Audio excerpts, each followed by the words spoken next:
तस्यार्थे रागद्वेषौ व्यवस्थितौ तयोर्न वशमागच्छेत् तौ ह्यस्य परिपन्थिनौ.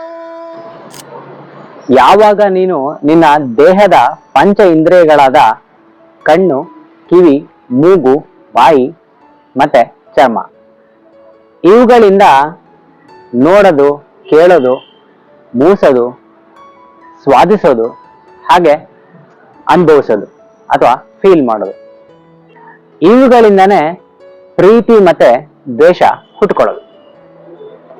ಯಾವಾಗ ನೀನು ಈ ಇಂದ್ರಿಯಗಳನ್ನ ಕಂಟ್ರೋಲ್ ಅಥವಾ ಸಂಯಮ ತಗೊಳ್ಳೋದಕ್ಕೆ ಶುರು ಮಾಡ್ತೀಯ, ಆಗ ಇವೆರಡು ನಿನಗೆ ದೊಡ್ಡ ಶತ್ರುಗಳಾಗಿ ಕಾಣಿಸಕ್ ಶುರು ಆಗತ್ತೆ.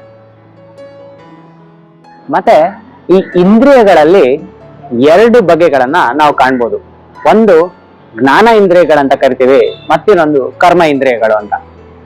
ಜ್ಞಾನ ಇಂದ್ರಿಯ ಅಂದ್ರೆ ನಾನು ಹೇಳ್ತಿದ್ನಲ್ಲ ಇಷ್ಟೊತ್ತು, ಆ 5 ಸೆನ್ಸಸ್ಗಳು. ಮತ್ತೆ ಇನ್ನ 5 ಬಂದು ಕರ್ಮ ಇಂದ್ರಿಯಗಳು ಅಂತ.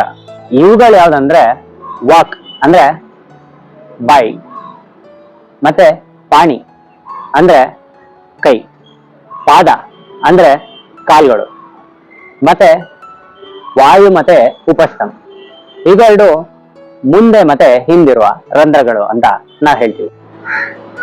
ಜ್ಞಾನ ಇಂದ್ರಿಯಗಳಂದ್ರೆ ನಮ್ಮ ಮನಸ್ಸಿನ ಜೊತೆ ಕೋರಿಲೇಟ್ ಆಗಿರತ್ತೆ.